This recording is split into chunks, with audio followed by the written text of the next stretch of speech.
Ang singsing na nagniningning sa daliri ng ibang babae ay binili gamit ang lupang pinamana sa akin ng aking namayapang ina. Akala ko ang sinagtek ay simbolo ng aming tagumpay ni Nico. Ngunit sa gabing ito ng Valentine sa Makati, natutunan ko ang isang mapait na katotohanan para sa asawa ko, isa lamang akong basahan na kailangang itapon matapos gamitin. Ako si Ariela Mendoza at ito ang huling gabi na hahayaan kong tapakan ng aking dangal.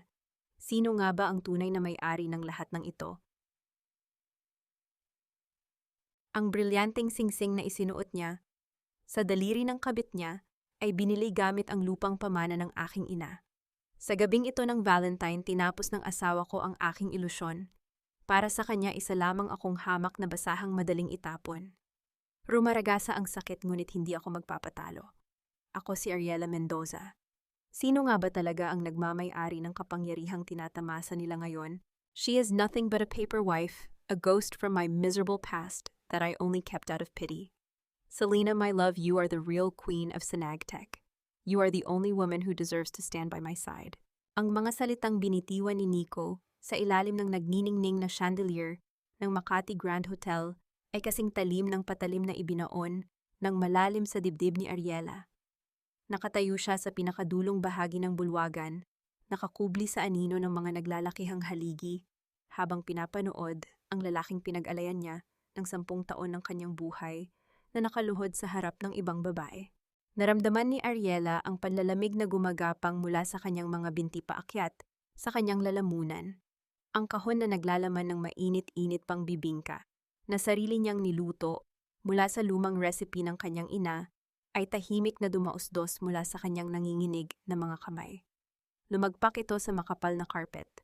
Ang matamis na amoy ng gata at itlog na maalat na inihanda niya bilang sorpresa para sa kanilang anibersaryo ay nahaluan ng pait ng realidad. Ginugol niya ang buong hapon sa mainit na kusina upang pasayahin ang asawa, habang ang lalaking ito ay abala sa pagbili ng diamante para sa babaeng nakangiti ngayon sa entablado. Umugong ang masigabong palakpakan mula sa daan-daang empleyado at imbitadong mamumuhunan. Para kay Ariela, ang bawat palakpak ay tila alon na unti-unting lumulunod sa kanyang pandinig. Nanlabo ang kanyang paningin.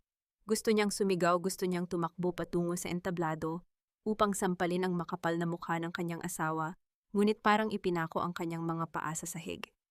Ang sakit na naramdaman niya ay hindi nag-udyok ng galit, kundi isang pamamanhid na tila bumubura sa kanyang buong pagkatao. Oh my God, is that his wife? Ang manang naman mukhang katulong na naligaw. Pabulong na wika ng isang babaeng nakasuot ng kumikinang na pulang damit, hindi kalayuan sa kanya. Kaya pala itinago ni Sir Nico. Nakakahiya namang i-display. Ang layo ng hitsura kay Miss Selena. At least si CEO Selena may class. Bagay sila. Kinagat ni Ariela ang kanyang ibabang labi hanggang sa malalasahan niya ang sariling dugo. Ibinaba niya ang kanyang paningin sa nadurog na kahon ng bibingka sa sahig. Sayang. Sayang ang puyat, sayang ang pag-asa. Sayang ang lahat ng lupang ibinenta niya sa Batangas, mapunan lamang ang pagkukulang ni Nico noong panahong wala pa itong maipagmalaki. Dahan-dahan siyang umatras, umaasang makakaalis nang walang nakakapansin. Ngunit bago pa man siya makahakbang palabas ng malalaking pintuan, nagtagpo ang kanilang mga paningin ni Nico. Tumayo ang lalaki, inalalayan si Selena at binalingan ang direksyon kung saan nakatayo si Ariela. Walang gulat sa mga mata ni Nico. Walang pagsisisi. Sa halip, isang mabilis na pagkunot ng noo ang sumilay sa mukha nito, tila naiinis sa presensya ng isang mantsa sa kanyang perpektong gabi. Nagpaalam ito sandali kay Selena at naglakad patungo sa kinaroroonan ni Ariela. Ang bawat hakbang ng lalaki papunta sa kanya ay tila pagboluntaryong pagtapakan ang natitira niyang dangal. Huminto si Nico ilang pulgada mula sa kanya. Amoy na amoy ni Ariela ang mamahaling pabango nito, ang pabangong binili gamit ang perang nagmula sa pawis niya. What the hell are you doing here, Ariela? Gusto mo bang gumawa ng eksena? Malamig na bungad ni Nico, ang boses ay pabulong ngunit may bahid ng matinding pandidiri. Hindi makapagsalita si Ariela. Tiningala niya ang asawa, hinahanap ang lalaking inalagaan niya. Noong nagkakasakit ito, sa sobrang stress ang lalaking umiyak sa kanyang mga hita, noong malapit ng mabangkarote ang kumpanya. Ngunit ibang tao na ang kaharap niya. isang halimaw na binihisa ng mamahaling suit. Nico, ginamit mo ang pera ng lupa ni nanay para dyan sa singsing, basag ang boses na tanong ni Ariela, umaasang may natitira pang konsensya sa puso ng lalaki. Bahagyang ngumisi si Nico at umiling. Stop being dramatic. I built this company, Ariela. That money was an investment, and I am the one who made it grow. Huwag mong isumbat sa akin ang kapiranggot na bukid ninyo. Isang mabigat na paglunok ang ginawa ni Ariela habang pinipigilan ang pagtulo ng kanyang mga luha. Asawa mo ako, Nico. 10 taon? Not anymore. Putol ni Nico, ang mga mata nito ay kasing lamig ng yelo. Look at yourself, Ariela. Tingnan mo ang mga tao rito. You don't belong in my world. Wala kang silbi sa Sinagtec, at mas lalong wala kang silbi sa akin. We are done. Bukas na bukas din ipapadala ng abogado ko ang annulment papers. Just sign it quietly, and I'll give you enough allowance to survive back in your province. Tinalikuran na siya ni Nico nang hindi man lang naghihintay ng sagot mabilis na naglakad pabalik sa naghihintay at nakangiting si Selena. Naiwang nakatayo si Ariela sa gitna ng malamig na hangin ng bulwagan. Tila binugbog ang kanyang kaluluwa, naiwang duguan at nag-iisa. Pinunasan niya ang isang luhang nakawala sa kanyang mata gamit ang likod ng kanyang kamay. Nanginginig ang kanyang buong katawan, ngunit unti-unti ang pamamanhid ay pinapalitan ng isang kakaibang init sa kanyang dibdib. Habang pinapanood niya ang paghahalikan ni Nico at Selena sa entablado, isang tanong ang paulit-ulit na umalingaw-ngaw sa kanyang isipan. Uwi ba akong talunan at yuyuko na lamang sa tadhanang iginuhit niya o babalik ako bukas upang bawiin ang kahariang itinayo ng sarili kong dugo at pawis? Ang biyahe pabalik sa malapalasyong mansyon sa Alabang ay tila isang mahaba at madilim na bangungot na ayaw matapos. Bawat poste ng ilaw na nadadaanan ng sasakyan ay nagpapaalala kay Ariela sa mga nakakapasong spotlight na tumutok sa kanya kanina habang hinihiya siya ng sarili niyang asawa. Nang makababa siya ng sasakyan, mabigat ang bawat hakbang niya paakyat sa malalapad na hagdan. Umalingaw-ngaw ang paglapat ng malaking pintuan na gawa sa mahogany sa buong kabahayan, isang malamig na pagbati sa tahanang nawalan ng kaluluwa. Sinalubong siya ng liwanag mula sa sala at ng isang boses na lalong nagpabigat sa kanyang dibdib. Well, umuwi din pala ang talunan. Malamig at puno ng pangungutya ang tinig ni Doña Remedios. Nakaupo ang kanyang biyenan sa gitna ng mamahaling leather sofa, nakadekwatro at marahang iniikot ang hawak na baso ng imported na red wine. Ang mga daliri nitong puno ng kumikinang na alhas ay tila tumatawag ng pansin sa bawat galaw. Bawat kagamitan sa kapirasong espasyong ito, mula sa Persian carpet hanggang sa mamahaling alak na nilalasap ng matanda, ay binili gamit ang dugong inialay ng pamilya ni Ariela sa Batangas. Ngunit para sa babaeng nasa harapan niya, siya ay isa lamang hamak na palamuti. Huminto si Ariela sa gitna ng sala, pilit na itinatayo ng tuwid ang kanyang nanginginig na mga balikat. Ano pong kailangan ninyo, Mama? Mahinang tanong ni Ariela, pinapanatili ang natitirang respeto na itinuro sa kanya ng kanyang namayapang ina. Isang mapaklang tawa ang kumawala sa mga labi ng matanda. Mama, stop calling me that. Matagal ko nang sinabi kay Nico na isang malaking pagkakamali ang pakasalan, ang isang probinsyanang katulad mo. And finally, natauhan din ang anak ko. I saw the live stream of the event. Nabalitaan ko na ang hiwalayan. Tumayo si Doña Remedios at humakbang papalapit, ang mga mata nito ay nanilisik sa galit na hindi maunawaan ni Ariela kung saan nagmumula. Huwag mong paikutin ang mga mata mo sa akin, Ariela. Kasalanan mo kung bakit naghanap ng iba ang anak ko. Look at yourself. Wala kang breeding, wala kang class at higit sa lahat, wala kang kwenta bilang asawa. 5 taon na kayong nagsasama ni hindi mo man lang siya mabigyan ng anak. Baog ka na nga, palamunin ka pa sa kumpanya niya. Did you honestly think a brilliant man like Nico would settle for a barren woman from the province forever? Bawat salitang binitiwan ng kanyang biyenan ay parang asidong ibinuhos sa sariwang sugat ng kanyang pagkatao. Ang isyu ng pagkakaroon ng anak, ang pinakamalalim niyang kahinaan, ang pinakamasakit na bahagi ng kanyang pagkababae. Ilang gabi siyang umiyak sa loob ng simbahan, nagmamakaawa sa Diyos. Ngayon ginagamit itong sandata upang lalo siyang durugin. Kumuyom ang mga kamao ni Ariela. Nakabaon ang kanyang mga kuko sa sariling palad. Gusto niyang isigaw sa mukha ng matanda na kung hindi dahil sa kanyang pera na mamalimos sana sila ngayon sa kalsada. Gusto niyang ipamukha rito na ang kumpanyang ipinagmamalaki nito ay nakatayo sa lupang pag-aari niya. Ngunit nanatili siyang tahimik. Pinigilan niya ang sariling dila dahil alam niyang hindi ngayon ang tamang oras para sa isang giyerang wala siyang dalang sandata. Kung wala na po kayong ibang sasabihin, gusto ko na pong magpahinga. Walang emosyong sagot ni Ariela bago pilit na itinalikod ang sarili. Umalis ka na sa pamamahay na ito, bukas na bukas din.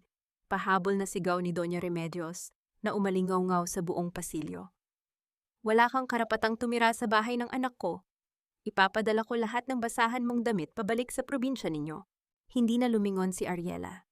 Nagpatuloy siya sa pag-akyat sa malapad na hagdan, tinatakasan ang lason na patuloy na isinasaboy ng kanyang biyenan. Nang makapasok siya sa master bedroom, napasandal siya sa nakasarang pinto.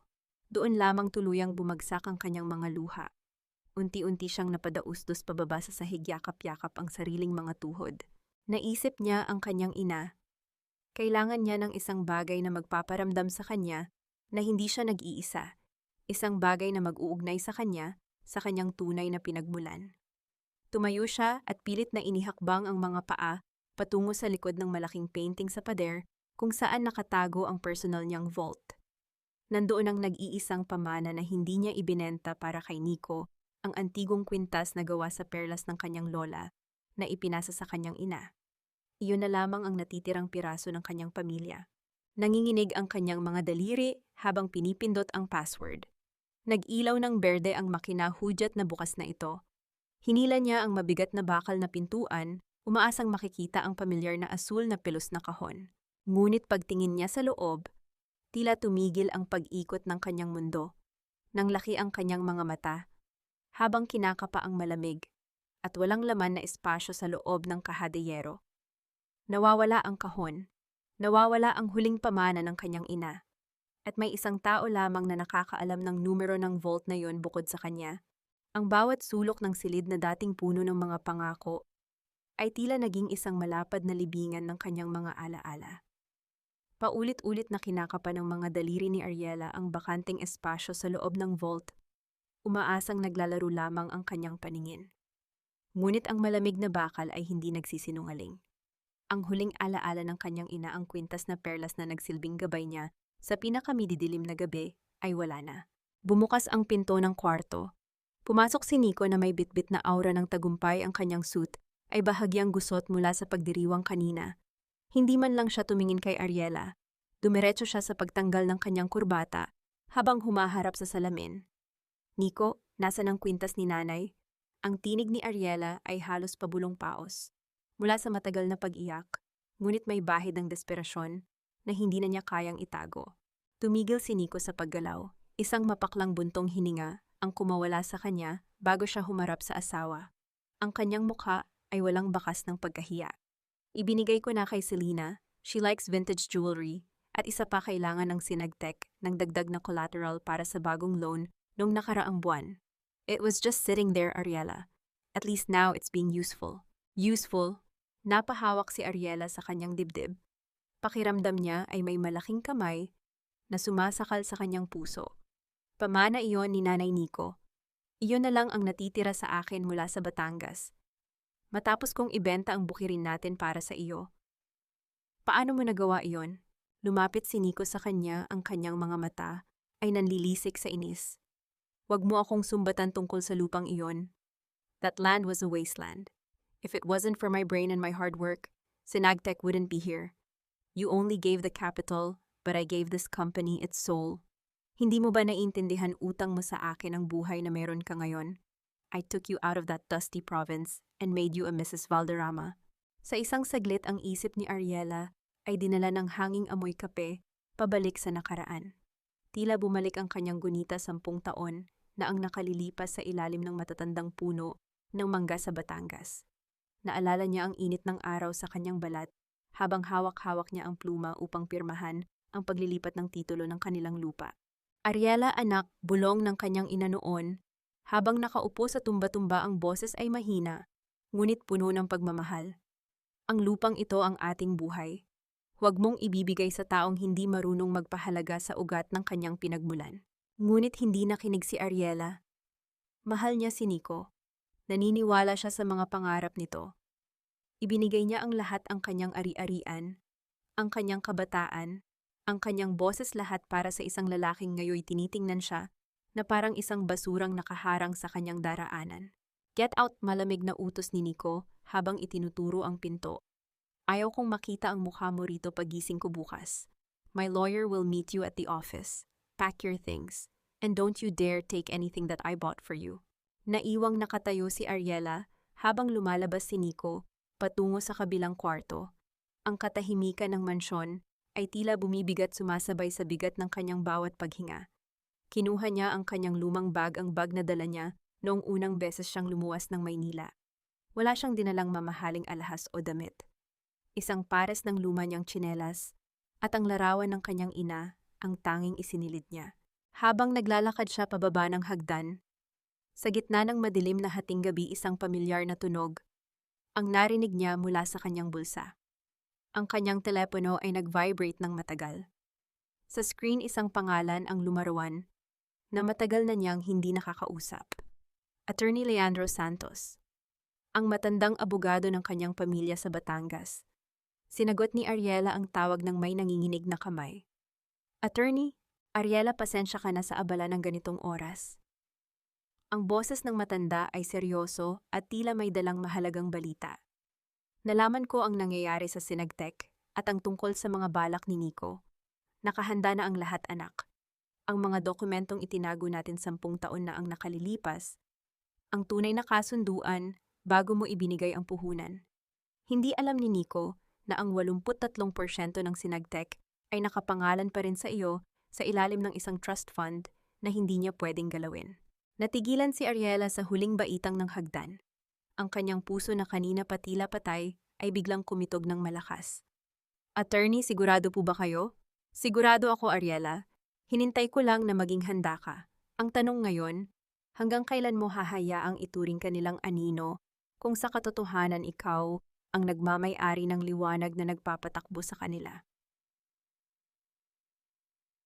Ang liwanag ng bukang liwayway ay dahan-dahang sumisipsip sa malalaking bintana ng kusina, ngunit hindi nito kayang itaboy ang kadilimang nakabalot sa puso ni Ariela.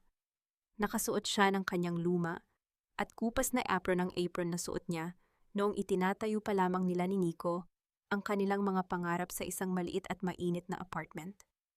Taliwas sa utos ni Nico na umalis na siya, narito siya ngayon nakatayo sa harap ng kalan, tila isang tapat na asawang naghahanda ng huling almusal. Ang tunog ng kumukulong mantika sa kawali ay tila isang babala. Isinalang ni Ariela ang bawang at ang halimuyak ng sinangag ay humalo sa malamig na hangin ng umaga. Ngunit sa ilalim ng kanyang apron, nakatago ang isang manipis na folder, ang mga dokumentong ipinadala ni Attorney Leandro kagabi sa pamamagitan ng isang lihim na mensahero. Bawat butil ng kanin na kanyang hinahalo ay tila isang sandali ng kanyang buhay na unti-unti na niyang binabawi. Bumaba si Nico, maayos na ang bihis at handa na para sa opisina. Huminto siya sa pintuan ng kusina, ang kanyang kilay ay nagsalubong sa pagkairita nang makita ang asawa. Hindi ba't sinabi ko sa iyong ayaw ko nang makita ang mukha mo rito? Malamig na wika ni Nico habang isinusuot ang kanyang mamahaling relo. Bakit nagluluto ka pa? Huwag mong isiping mababago ng pagkaing iyan ang desisyon ko. Hindi lumingon si Ariela. Ipinagpatuloy niya ang pag-aayos ng pinggan sa lamesa. Huling almusal na ito, Nico. Para sa 10 taon na pagsasama natin kahit paano, ay gusto kong umalis ng maayos ang lahat. Kainin mo ito, paborito mo ang sinangag na maraming bawang. Isang mapang-uyam na tawa ang kumawala sa lalamunan ni Nico. Amoy probinsya ang bahay na ito dahil sa niluluto mo. Selena hates the smell of garlic. Sa susunod na linggo kapag wala ka na rito, ipapalinis ko ang bawat sulok ng kusinang ito para mawala ang bahid mo. Naupo si Nico at nagsimulang kumain ng mabilis, tila gustong matapos agad ang obligasyong makaharap ang asawa. Hindi niya alam na sa bawat subo niya ang mga daliri ni Ariela sa ilalim ng lamesa ay mahigpit na nakahawak sa folder. Sa loob ng folder na iyon nakasulat ang utos na i-freeze ang lahat ng kanilang joint accounts at ang formal na hiling para sa isang emergency board meeting ng Sinagtec. Nabalik lamang ang diwa ni Ariela nang marinig niya ang tunog ng busina ng isang sasakyan sa labas. Hindi nagtagal narinig niya ang tunog ng takong ng sapatos na humahampas sa marmol na sahig ng sala. Pumasok si Selena. Nakasuot ito ng isang mamahaling puting dress na tila isang birhen, ngunit ang kanyang mga mata ay puno ng lason. At doon sa leeg ng babaeng iyon, nagniningning ang mga perlas na pag-aari ng ina ni Ariela. Ang bawat perlas ay tila sumisigaw sa sakit habang nakasabit sa balat ng isang magnanakaw. "Good morning, babe," malambing na bati ni Selena kay Nico bago ito humalik sa pisngi ng lalaki. Pagkatapos ay lumingon siya kay Ariela, isang mapang-asar na ngiti ang sumilay sa kanyang mga labi. "Oh, andito ka pa pala, Ariela? I thought you were already on your way back to the province. Smells traditional in here? Masyadong mabigat para sa panlasa ko." Hindi sumagot si Ariela. Pinanood niya kung paano lumapit si Selena sa lamesa at diretsong naupo sa upuan kung saan laging nakaupo si Ariela, ang upuan ng may bahay. "Nico, I want to talk about the merger later at the office," wika ni Selena habang pinaglalaroan ang kutsara. "And by the way, I love the necklace. It fits me perfectly right." Tumingin si Nico kay Selena nang may paghanga, tila nakalimutan na may isa pang tao sa silid. "Anything for you, Selena. Bagay na bagay sa iyo ang mga perlas na yan. Mas nagmumukha silang mahal dahil ikaw ang nagsusuot." Nanigas ang buong katawan ni Ariela. Ang karahasan ng emosyon sa kanyang dibdib ay tila isang bulkang taal na handang sumabog, ngunit pinilit niyang manatiling kalmado. Tinitigan niya ang kanyang silya na ngayoy inuokupa na ng ibang babae. Ang bawat alaala ng pagsisikap niya para sa bahay na ito ay tila tinatapak-tapakan ng bawat galaw ni Selena. Dahan-dahang lumapit si Ariela sa lamesa. Kinuha niya ang teheras ng kape at sinalinan ang baso ni Selena. "Uminom ka muna, Selena." Mahinang wika ni Ariela, ang kanyang boses ay tila isang mahinahong huni ng ibon bago ang bagyo. Dahil baka ito na ang huling pagkakataon na makakainom ka ng kape sa bahay na ito na libre. Napakunot ang noo ni Selena. "What did you say?" Ngumiti ng bahagya si Ariela, isang ngiting hindi umabot sa kanyang mga mata. "Sabi ko, enjoy your breakfast. Nico, may iniwan pala akong regalo para sa iyo sa ibabaw ng side table mo. Isang paalala na sa mundong ito hindi lahat ng nakikita mo ay iyo." Bago pa man makasagot si Nico, tumunog ang cellphone nito. Ang mukha ni Nico ay biglang nagbago mula sa pagiging kampante patungo sa matinding pagkalito at takot. What do you mean the accounts are frozen?" Sigaw ni Nico sa telepono. "Ano ang ibig mong sabihin na hindi ma-access ang pondo? I am the CEO, gawin ninyo ang paraan." Ang boses ni Nico ay umalingaw-ngaw sa buong kusina, kasing talim ng basag na bubog. Ang kanyang mukha na kanina ay punong-puno ng kayabangan ay unti-unting nilalamon ng isang madilim na kulay ng galit at takot. Padabog niyang ibinaba ang kanyang telepono sa lamesa, dahilan upang tumalon ang mga kubyertos at lumikha ng isang matunog na kalansing na bumasag sa katahimikan. Mabagal na bumaling si Nico kay Ariela. Ang kanyang mga mata ay nanlilisik, tila isang hayop na nasugatan at naghahanap ng mapagbubuhusan ng puot. "Anong ginawa mo, Ariela?" Ang kanyang boses ay naging isang mababang ungol. "Ikaw ang may gawa nito, hindi ba ikaw lang ang may access sa mga personal accounts ko?" Hindi natinag si Ariela. Ipinagpatuloy niya ang pagpupunas sa dulo ng lamesa. Ang kanyang mga galaw ay kalmado at banayad. "Nakalimutan mo na ba, Nico, ang mga accounts na iyon ay joint accounts natin? At bilang asawa mo, may karapatan akong protektahan ang perang nagmula sa pinagbentahan ng lupa ng aking pamilya." Humakbang si Nico papalapit sa kanya, isang intimidasyong laging ginagamit ng lalaki upang pasukuin siya. "Protektahan, sinisira mo ako. Sinisira mo ang Sinagtec. Alam mo ba kung gaano kahalaga ang merger na ito para sa akin? Pero heto ka nagpapakita ng tunay mong kulay. Kaya pala kita iniwan, Ariela. Dahil sa likod ng pagiging mabait at tahimik mo, isa ka palang mapaghiganting babae." Isang mapait na ngiti ang sumilay sa mga labi ni Ariela. Ang ganitong taktika, ang pagbabaliktad ng sitwasyon upang siya ang magmukhang masama, ay ang laso na 12 taon niyang nilunok. "Kaya mo ako iniwan dahil sa ugali ko, Nico, o dahil wala ka nang makuha sa akin?" Tanong ni Ariela. Diretso ang tingin sa mga mata ng asawa. "Noong wala kang pambayad sa kuryente ng opisina mo, masama ba ang ugali ko? Noong may sakit ka, at ako ang nagpupuyat para matapos ang mga codes mo, mapaghiganti ba ako? Ngayong nakatayo ka na sa sarili mong mga paa, Gamit ang tungkod na ibinigay ko, bigla akong naging masama sa paningin mo. Wala kang alam sa negosyo. Sigaw ni Nico, ang kanyang mga ugat sa leeg ay bumabakat na. You are just a simple girl from the province. Ang akala mo ba sapat na ang pera mo para maging bahagi ng mundo ko? I worked hard for this. I gave this company its name. At ikaw, anong ginawa mo kundi magluto at maglinis? You are a burden, Ariela. Isang pabigat na pumipigil sa pag-unlad ko. Tumayo si Selena at lumapit kay Nico, marahang hinawakan ang braso ng lalaki, habang binibigyan si Ariela ng isang mapanuring tingin. Babe, don't waste your energy on her. Desperada lang siya dahil alam niyang wala na siyang halaga sa iyo. Ariela, if you think freezing the accounts will make Nico crawl back to you, you're wrong. We have investors. We have the board. You are nothing but a minor nuisance. Tiningnan ni Ariela ang kwintas na perlas sa leeg ni Selena. Tila nanunuot ang sakit sa bawat hibla ng kanyang puso, ngunit hindi na siya papayag na makitang muli ang kanyang sariling kahinaan. Kung wala akong halaga, Selena, bakit nanginginig ang mga kamay ni Nico ngayon? Mahinang tugon ni Ariela. Nico, hindi ko kailangang magmakaawa para bumalik ka. Dahil sa oras na ito, mas mahalaga sa akin na malaman mo kung ano ang pakiramdam ng mawalan ng lahat ng bagay na akala mo ay sa iyo. Tumalikod si Ariela at nagsimulang maglakad palayo sa kusina. Ang bawat hakbang niya ay tila pagbasag sa kadenang iginapos ni Nico sa kanyang pagkatao sa loob ng mahabang panahon. Ngunit bago siya makalabas, narinig niya ang mabilis na pagtipa ni Nico sa kanyang laptop na naiwan sa sala. This is impossible. Ang sigaw ni Nico ay puno ng desperasyon. Selena, look! Someone sent an anonymous email to the board of directors. Ang lahat ng internal financial reports. Ang mga transfers na ginawa natin.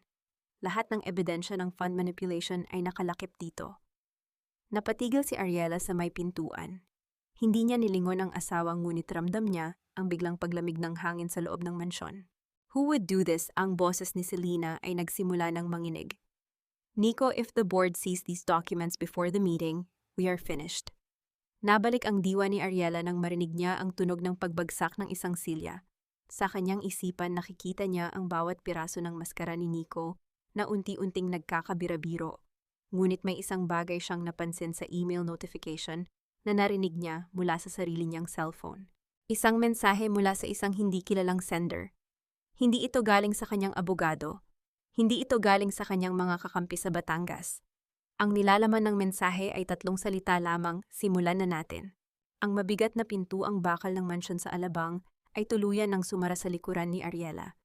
Wala siyang dalang sasakyan at ang tanging bitbit niya ay ang kanyang lumang bag. Sa bawat hakbang niya palayo sa naglalakihang pader na naging bilangguan niya sa loob ng maraming taon, naramdaman niya ang isang kakaibang ginhawa. Ang simoy ng hangin sa labas, bagaman may halong usok ng umaga, ay tila mas malinis at mas malaya kaysa sa nakakasakal na pabango ni Selena at sa malalalang salita ni Doña Remedios. Sumakay siya ng isang pampasaherong sasakyan patungo sa isang maliit at tagong kainan sa gilid ng Makati. Malayo ito sa nagtataas ang gusali ng Sinagtec, isang lugar kung saan hindi siya matatagpuan ng mga matang mapanghusga ng mataas na lipunan. Pagpasok niya, sinalubong siya ng amoy ng mainit na sabaw ng lomi at kaping barako, mga pamilyar na amoy na naghatid sa kanya pabalik sa init ng Batangas. Sa pinakasulok na mesa, isang matandang lalaki ang nakaupo. Ang kanyang buhok ay halos puti na lahat, at ang kanyang mga balikat ay bahagyang nakukubadala ng katandaan. Nang makita niya si Ariela, mabilis siyang tumayo at nagtanggal ng kanyang lumang sombrero. Senyorita Ariela, bati ni Mang Carding, ang kanyang boses ay nanginginig, ngunit puno ng galak. Siya ang dating driver ng pamilya Mendoza, ang taong nagturo kay Ariela kung paano magbisikleta sa bukid, at ang nag-iisang nanatiling tapat sa memorya ng kanyang namayapang ina. Hindi napigilan ni Ariela ang kanyang mga luha. Niyakap niya ng mahigpit ang matanda, tila isang batang sabik sa kalinga ng isang ama. Mang Carding, huwag niyo na po akong tawaging senyorita. Wala na po akong yaman. Wala na po akong naipaglaban. Umiling ang matanda at pinunasan ang mga luha ni Ariela gamit ang kanyang magaspang na hinlalaki. Pinaupo niya ang dalaga at hinawakan ang nanginginig nitong mga kamay. Huwag mong sabihin iyan, anak. Ang yaman ay hindi nasusukat sa laman ng bangko o sa laki ng bahay. Ang tunay na yaman ay ang dangal At iyan ay hindi kailanman nanakaw ni Nico sa iyo. May kinuha si Mang Carding mula sa bulsa ng kanyang kupas na polo. Isang maliit at gastadong rosaryo na gawa sa kahoy. Ito ang laging hawak ng nanay mo noong ipinagbubuntis ka niya. Bago siya pumanaw, ipinabilin niya ito sa akin. Sabi niya, ibigay ko raw ito sa iyo sa panahong pakiramdam mo ay tinalikuran ka na ng mundo. Tinitigan ni Ariela ang rosaryo. Naramdaman niya ang matinding init na bumalot sa kanyang puso. Ito ang kanyang ginintuang sandali, ang mapagtanto na sa kabila ng panlilinlang ng kanyang asawa, may mga taong nananatiling nakabantay sa kanya. Sino po ang nagpadala ng mensahe sa akin kanina? At paano po nakarating sa board ang mga ebidensya? Tanong ni Ariela, ang kanyang isip ay nagsisimula nang magdugtong ng mga pangyayari. Ngumiti ang matanda, isang ngiting nagpapakita ng lihim na tagumpay. Ang mga taong nasa ibaba hidya ang unang nakakakita kung gaano karumi ang sapatos ng mga nasa itaas. Ang pamangkin ko ay nagtatrabaho bilang isa sa mga IT staff sa kumpanya ni Nico. Marami silang empleyadong hindi nakakalimot sa kabutihan mo noong nagsisimula pa lang kayo. Sila ang nakakita ng mga palihim na transaksyon ni Nico at ng kabit niya. Hinihintay lang nila ang hudyat mo. Bago pa man makasagot si Ariela, isang lalaking nakasuot ng formal na barong ang dumating sa kanilang mesa. Ito ay si Attorney Leandro Santos na may dalang isang makapal na itim na briefcase. Mabuti at nakarating ka ng ligtas, Ariela. Seryosong wika ng abogado habang binubuksan ang kanyang dalang gamit. Inilapag niya ang mga dokumento sa mesa. Ang email na kumalat kaninang umaga ay nagdulot ng malaking lindol sa Sinagtec. Ngayon nagpanik ang Board of Directors at nagpatawag ng emergency meeting bukas ng hapon. Ito na ang pagkakataon natin. Kailangan mo na lang pirmahan ang deklarasyon ng iyong 83% bahagi upang tuluyan nating makuha ang kontrol. Kinuha ni Ariela ang pluma. Tinitigan niya ang dokumento na naglalaman ng kanyang pangalan bilang tunay na may-ari ng kumpanyang itinuring niyang anak. Handa na siyang bawiin ang lahat. Handa na siyang ibagsak ang kahariang itinayo ni Nico mula sa kasinungalingan. Ngunit bago pa man dumampi ang dulo ng pluma sa papel, nag-iba ang ihip ng hangin sa loob ng kainan. Ang pinto sa unahan ay bumukas ng malakas, at isang pamilyar at galit na boses ang pumailan lang sa buong kwarto. I don't care how cheap this place is. We need to talk where the other board members won't see us. Nanigas si Ariela sa kanyang inuupuan. Ang boses na iyon ay pag-aari ni Nico. Kasama nito ang isa sa mga tiwaling miyembro ng board na kasabwat niya sa paglustay ng pondo. Mabilis na naglakad ang dalawang lalaki patungo sa direksyon kung saan nakapwesto sina Ariela. Sir, nakaharang po kayo sita ng isang waiter, ngunit buong kayabangang itinulak lamang ito ni Nico. Palapit ng palapit si Nico sa kanilang tagong mesa. Nakakalat ang lahat ng ebidensya at ang patunay ng pag-aari ni Ariela na hindi pa niya napipirmahan. Walang oras upang itago ang makapal na mga papeles. Naramdaman ni Ariela ang mabilis na pagkabog ng kanyang dibdib habang ang anino ng kanyang asawa ay unti-unti nang bumabalot sa kanilang pwesto. Ang anino ni Nico ay unti-unting lumalapad sa ibabaw ng kanilang mesa, tila isang maitim na ulap na nagbabadyang magdala ng unos. Naramdaman ni Ariela ang paninigas ng kanyang mga daliri. Wala nang oras upang itago ang makapal na folder na naglalaman ng kapalarang babasag sa kasinungalingan ng kanyang asawa. Ngunit bago pa man tuluyang makalapit si Nico, isang mabilis na galaw ang ginawa ni Mang Carding.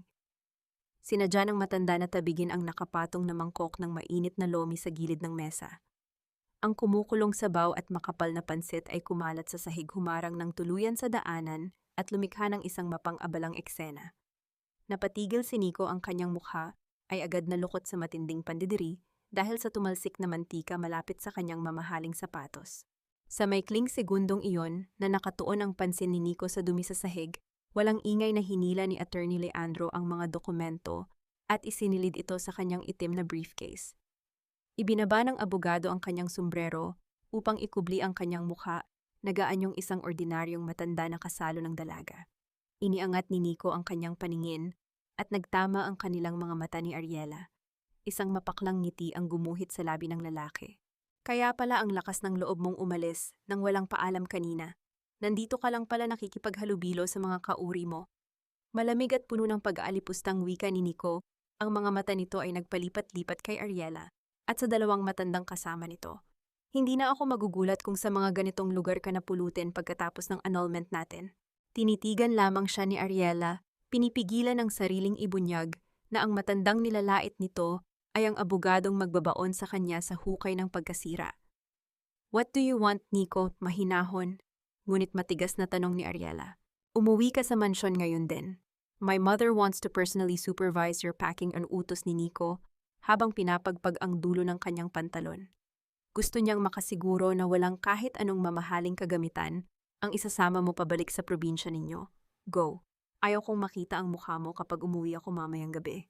Umalis si Nico kasama ang kasabwat nitong miyembro ng board, lumipat sa isang pribadong silid sa kabilang bahagi ng kainan. Naiwang nakahinga ng maluwag si Ariela, ngunit ang utos ng asawa ay isang panibagong pasanin. Kailangan niyang bumalik sa impyerno upang kunin ang natitirang mga gamit ng kanyang ina. Pagsapit ng hapon dumating si Ariela sa mansyon sa Alabang.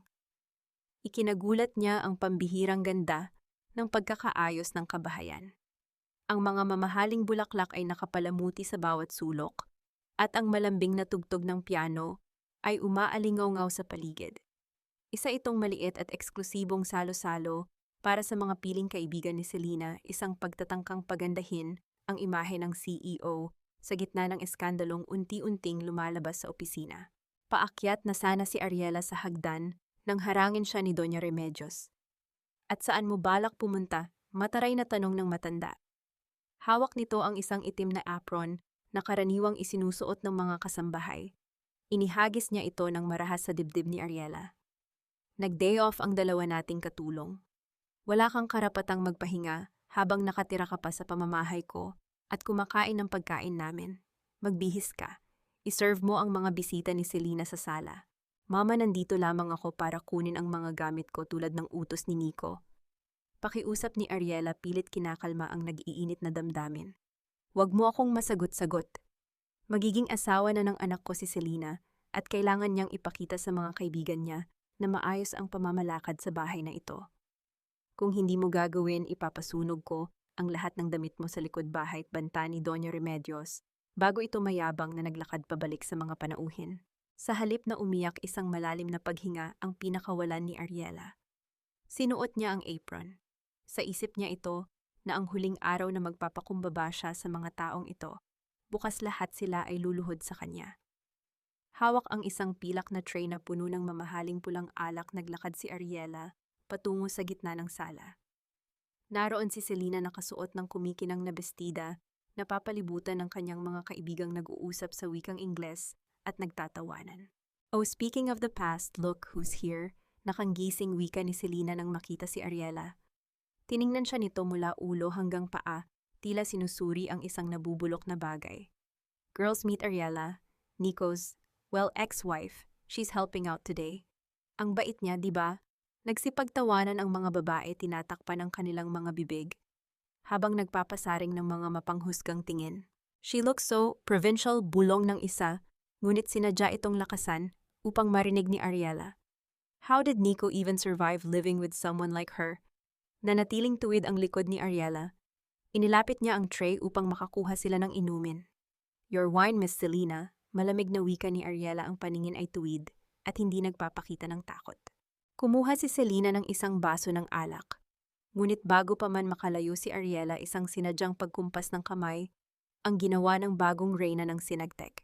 Ang pulang alak ay tumapon. Bumuhos ang malapot at madilim na likido sa kupas na puting blusa ni Ariela. Kumalat ang kulay, tila isang sariwang dugong dumanak sa gitna ng mamahaling sala. "Oh my God, I am so sorry," malakas na wika ni Selena. Ngunit ang kanyang mga mata ay nagniningning sa katuwaan at kawalan ng pag-aalala. "Masyado ka kasing malikot, Ariela. Look at what you did. Ang dumi-dumi mo na." Tumigil ang pag-ikot ng mundo ni Ariela. Tinitigan niya ang basang mantsa sa kanyang dibdib. Nararamdaman ang panlalamig ng alak na tumatagos sa kanyang balat.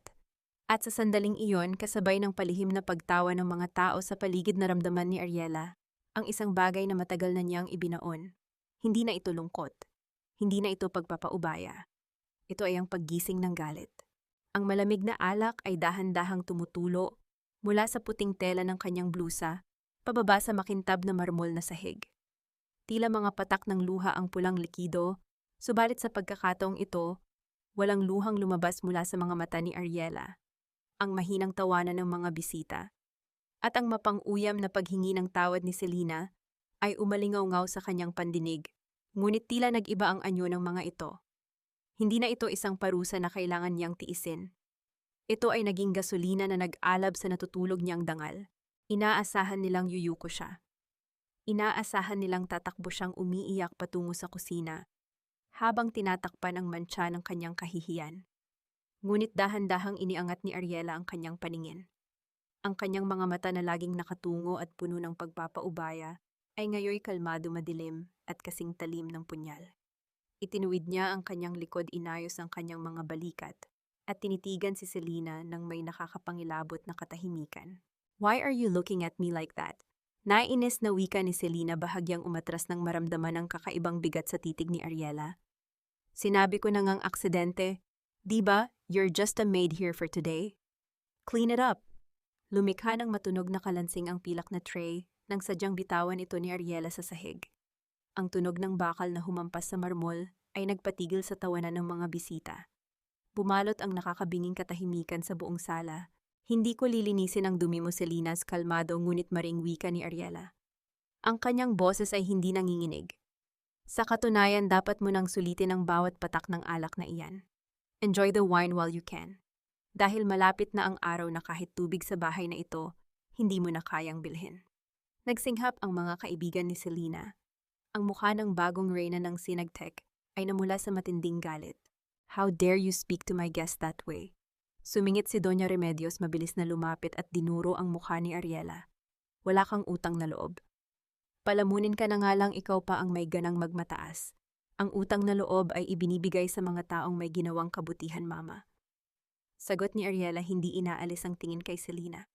"Wala akong utang sa inyo. Kayo ang may utang sa akin. At sisingilin ko kayo hanggang sa huling sentimo." Anong nangyayari rito? Ang galit na boses ni Nico ay yumanig sa mga pader ng sala. Kasasampa lamang niya mula sa opisina, ang kanyang mukha ay salubong at puno ng stress mula sa mga problemang kinakaharap ng kanyang kumpanya. Nang makita niya si Selena na tila iiyak sa inis at si Ariela na nakatayo ng tuwid sa gitna ng tumapong alak, agad siyang pumagitna. "Babe, she insulted me for..." Pag-iinarte ni Selena habang kumakapit sa braso ni Nico. "Aksidente kong natapo ng wine tapos bigla niya akong sinabihan na maghihirap daw ako. She deliberately dropped the tray to scare my friends." Nilingon ni Nico si Ariela, ang kanyang mga mata ay nag-aapoy sa puot. "Ariela, humingi ka ng tawad kay Selena ngayon din. Nakikisunod ka na nga lang sa bahay ko, gagawa ka pa ng gulo." "Hindi ako hihingi ng tawad sa isang magnanakaw." Walang kurap na sagot ni Ariela. "Ninanakaw niya ang asawa ko, ninanakaw niya ang kwintas ng nanay ko, at ngayon gusto ninyong nakawin ko pa ang sarili kong dignidad para sa kanya." Isang mabilis at malakas na haplos ng karahasan ang dumapo sa pisngi ni Ariela. Ang tindi ng puwersa mula sa palad ni Nico ay nagpaling sa kanyang mukha. Naramdaman ni Ariela ang matinding hapdi, na tila kuryenteng gumapang sa kanyang balat, kasunod ang pamilyar na lasa ng dugo mula sa pumutok niyang ibabang labi. Napatili ang ilang bisita sa gulat. Maging si Doña Remedios ay napaatras. "I warned you not to test my patience." Nang gagalayting sigaw ni Nico, ang dibdib nito ay mabilis na tumataas-baba sa tindi ng galit. "You are nothing, isang basura na pinulot ko lang sa Batangas." Hinihintay nilang tuluyang bumagsak si Ariela. Hinihintay nilang humagulgol ito sa sakit. Ngunit mabagal na ibinalik ni Ariela ang kanyang mukha paharap kay Nico. Tila walang nangyari, marahan niyang pinunasan ang dugo sa kanyang labi gamit ang kanyang hinlalaki. At pagkatapos, isang malamig at patay na ngiti ang sumilay sa kanyang duguang mukha. Ang nangiting iyon ay hindi nagpapahiwatig ng saya, kundi isang pangako ng pagkawasak. Sa unang pagkakataon sa loob ng 10 taon, nakita ni Nico ang isang bersyon ng kanyang asawa na hindi niya kilala. Isang babaeng hindi na natatakot sa kanya. Kasabay nito, naramdaman ni Nico ang mabilis na pag-vibrate ng kanyang cellphone sa loob ng kanyang bulsa, isang tawag na pilit na nagpupumiglas mula sa kanyang abogado, isang tawag na hindi niya alam na magbabaon sa kanya ng tuluyan bukas. "Sige Nico, sampalin mo pa ako kung iyan ang makakapagpalakas sa iyo ngayon." Bulong ni Ariela, ang kanyang boses ay tila yelo na dumampi sa batok ng kanyang asawa. Dahil iyan na ang huling beses na magagawa mo iyan sa akin bilang may-ari ng bahay na ito. Ang buong mansyon ay binalot ng nakakabinging katahimikan nang sumapit ang madaling araw. Sa loob ng madilim na kwarto ng mga panauhin, kung saan siya itinapon ni Nico, nakaupo si Ariela sa gilid ng kama. Ang kanyang kanang pisngi ay nananatiling manhid at namamaga mula sa malakas na sampal ng kanyang asawa, ngunit ang kanyang isipan ay hindi kailanman naging ganito kalinaw. Wala na ang mga luha, wala na ang pag-aalinlangan. Tumayo siya at maingat na binuksan ang pinto. Binalot ng kadiliman ang mahabang pasilyo. Ang kanyang mga paa na nakasanayan na ang bawat sulok ng bahay na ito ay tahimik na humakbang patungo sa dulo ng koridor sa pribadong opisina ni Nico. Ipinagbawal ni Nico na pumasok siya rito nitong mga nakaraang taon. Para sa lalaki ang espasyong iyon ay para lamang sa mga taong may mataas na antas ng pinag-aralan.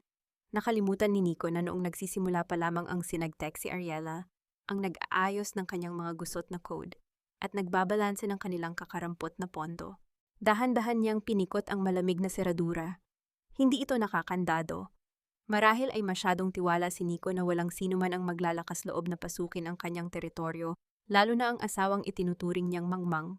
Pumasok si Ariela at binuksan ang malaking computer monitor sa ibabaw ng mahogany na mesa. Ang asul na liwanag nito ay nagbigay ng malamlam na anino sa kanyang duguang mukha. Kinuha niya ang kanyang cellphone at tinawagan ang pamangkin ni Mang Carding na nagtatrabaho sa IT department ng kumpanya. Joel, nandito na ako sa opisina niya. Pabulong na wika ni Ariela, ang boses ay kalmado, ngunit may dalang determinasyon. Ma'am Ariela, nakaset up na po ang remote access na hiningi ninyo. Sagot ni Joel. Mula sa kabilang linya, ang tono nito ay nagpapakita ng matinding kaba, ngunit may halong paghanga. Pero ma'am, sigurado po ba kayo rito? Kapag nahuli tayo ni Sir Nico, hindi lang po trabaho ko ang mawawala. Baka ipakulong niya tayo dahil sa panghihimasok sa system. Ako ang panangga mo, Joel. Walang mangyayari sa iyo. Matatag na sagot ni Ariela, ang kanyang mga daliri ay nagsimula ng magtipa sa keyboard. Gaya ng napag-usapan, buksan mo ang firewall ng personal server niya. Kailangan ko ang mga dokumento ng huling quarter. Opo ma'am, sandali lang po. Ayos na. Bukas na po ang pinto, Ma'am Ariela. Kayo na po ang bahala. Pinatay ni Ariela ang tawag. Tiningnan niya ang screen na nagpapakita ng isang tila napakakomplikadong sistema ng mga folders at encrypted files.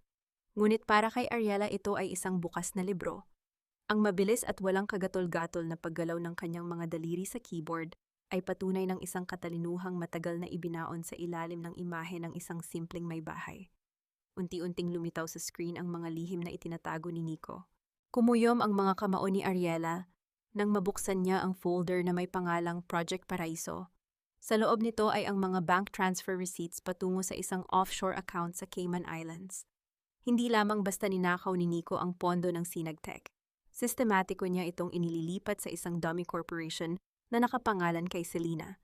Ngunit ang pinakamatinding sakit ay hindi nagmula sa mga numero ng pera. Binuksan ni Ariela ang isa pang dokumento na naglalaman ng scanned copy ng titulo ng lupa ng kanyang ina mula sa Batangas. Lumaki ang kanyang mga mata habang binabasa ang nilalaman nito. Hindi ito ginamit bilang collateral sa bangko gaya ng sinabi ni Nico. Ang lupa ay ibinenta ng buo sa isang kilalang developer ng mga resort at ang pera ay dumiretso sa personal na account ni Selena. Sa ibaba ng dokumento nakaukit ang isang pirma. Ito ay ang pirma ni Ariela. Isang perpektong panggagaya na tanging ang taong matagal na nagmasid sa bawat galaw niya ang makakagawa. Ginawa mo akong mangmang sa harap ng lahat. Habang pinagnanakawan mo, ang nag-iisang alaalang naiwan ng aking ina, nanginginig na bulong ni Ariela sa sarili. Ang kanyang lalamunan ay nag-init sa matinding udyok ng puot. Peke ang lahat, peke ang pagmamahal, peke ang tagumpay. Peke maging ang pagkabangkarote ng kumpanya na ginamit nitong dahilan upang hingin ang lupa niya. Ginamit ni Nico ang kanyang kahinaan at tiwala upang itayo ang trono para sa ibang babae. Sa isip ng kanyang asawa, isa lamang siyang pataba sa lupa na madaling itapon kapag namunga na ang puno. Mabilis na ipinasok ni Ariela ang isang maliit na flash drive at sinimulang kopyahin ang bawat ebidensya ng pandaraya, panggagaya ng pirma at pagnanakaw. Ang bawat porsyento ng pag-download sa screen ay katumbas ng bawat patak ng pasensya niyang nauubos na, 70%. Inayos ni Ariela ang kanyang pag-upo at hinawakan ng mahigpit ang flash drive hinihintay na matapos ang paglipat ng mga files. 78%. 100%. Hinugot niya ang flash drive at isinilid ito sa loob ng kanyang bulsa. Nakuha na niya ang huling alas, ang mga dokumentong hawak ng kanyang abogado at ang mga digital na ebidensyang ito ang magsisilbing kuko ng hustisya na lalaslas sa lalamunan ng kasinungalingan ni Nico. Ngunit bago niya ma-shutdown ang computer, naramdaman niya ang malamig na paggapang ng kaba mula sa kanyang batok. Ang kahoy na sahig sa labas ng opisina ay lumikha ng isang mabigat na halinghing. May isang taong naglalakad sa pasilyo. Ang mga yabag ay mabagal ngunit mabigat, tila sinusukat ang bawat distansya sa gitna ng madilim na mansyon. Patungo ito sa direksyon ng opisina. Pinigil ni Ariela ang kanyang paghinga. Pinatay niya ang monitor at pilit na ibinalik sa ayos ang upuan sa loob ng dilim. Nakatayo siya sa gilid ng malaking pader na kasandal habang ang kanyang puso ay tila isang tambol na naghuhumiyaw sa kaba. Mula sa puwang sa ilalim ng pintuan, nakita niya ang pagharang ng isang anino. Ang malamig na liwanag mula sa pasilyo ay natakpan. Ang tao sa labas ay nakatayo mismo sa tapat ng pinto. At pagkaraan ng ilang segundo, nakita niya ang dahan-dahang pag-ikot ng tanso at malamig na seradura. Ang seradura ay tuluyang umikot at ang pinto ng opisina ay dahan-dahang bumukas. Isang manipis na sinag ng liwanag mula sa pasilyo ang pumasok sa madilim na silid.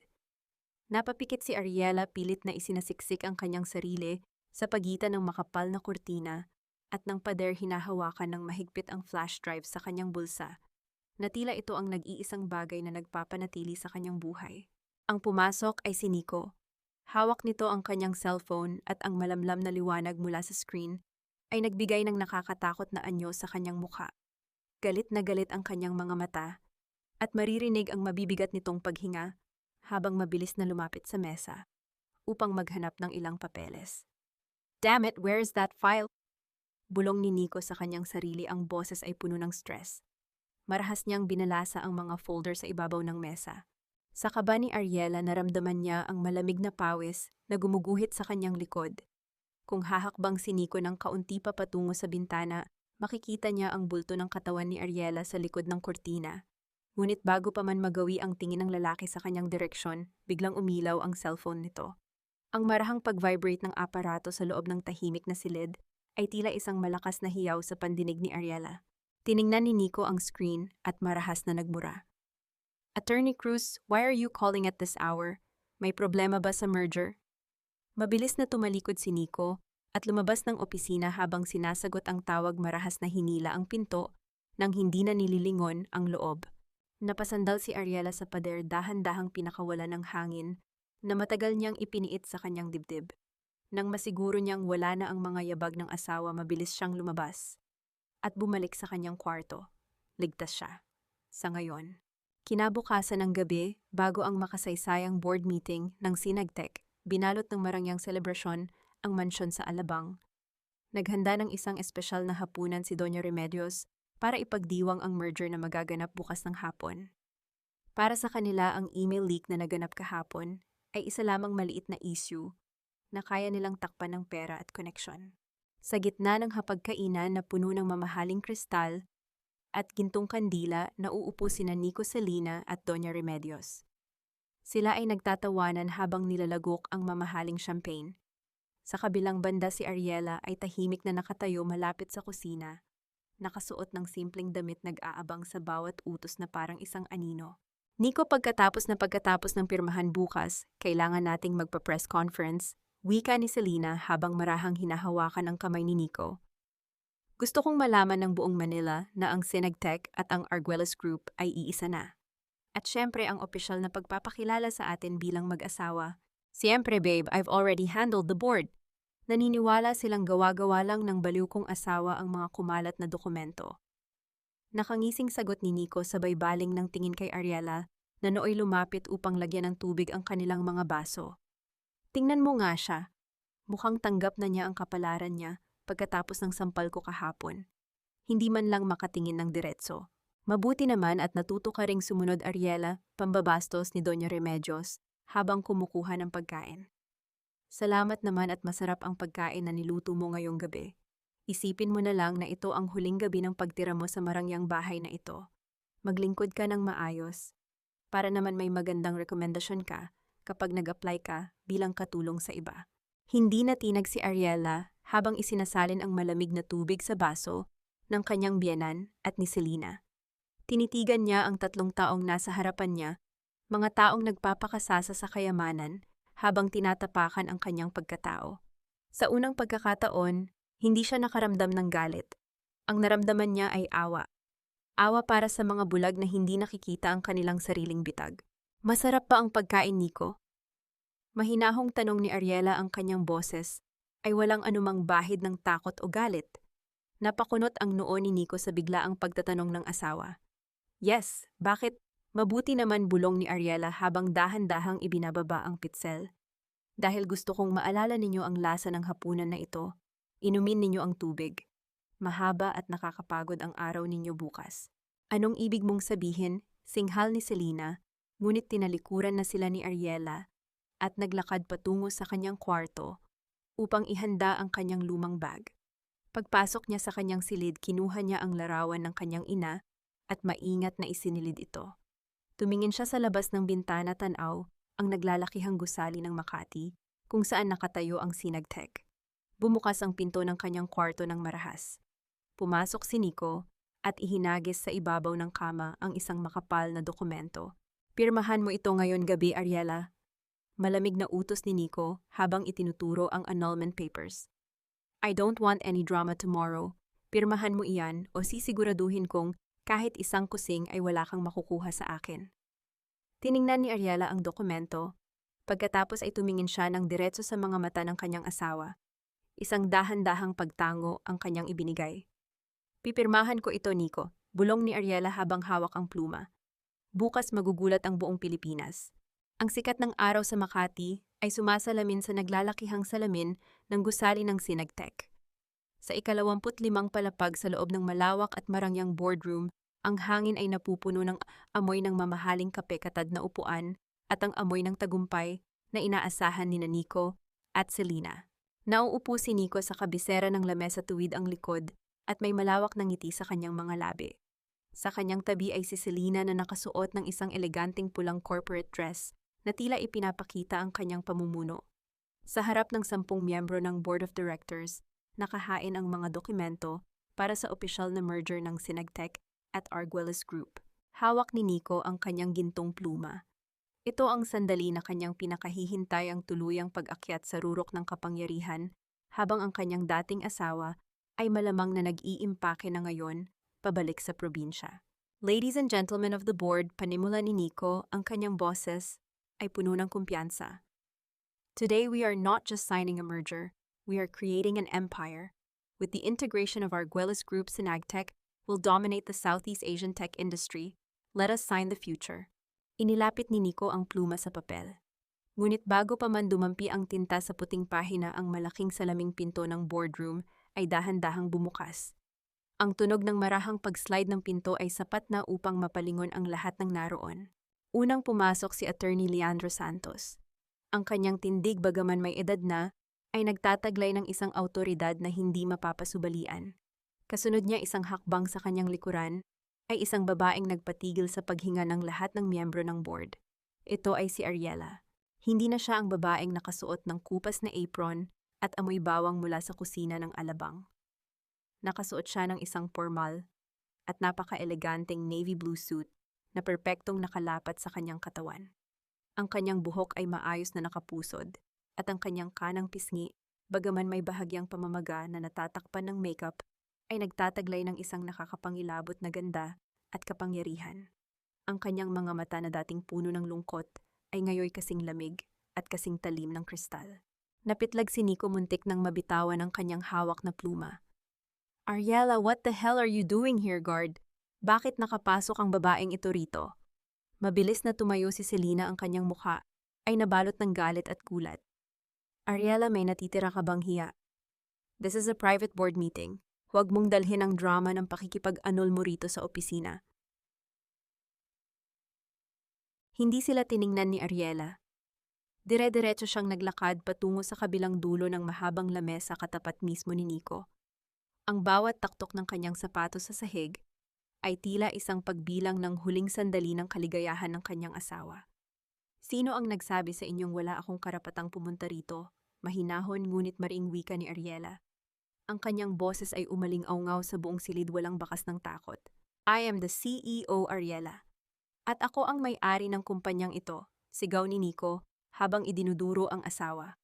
Pinalampas ko ang kalokohan mo sa mga accounts ko, pero ang manggulo sa board meeting ko. You have no rights here. Lumabas ka bago ko ipakaladkad ang katawan mo sa mga security guards. Ngumiti ng bahagya si Attorney Leandro at lumapit sa gitna ng lamesa. Binuksan niya ang kanyang itim na briefcase at inilabas ang isang makapal na dokumentong may opisyal na tatak.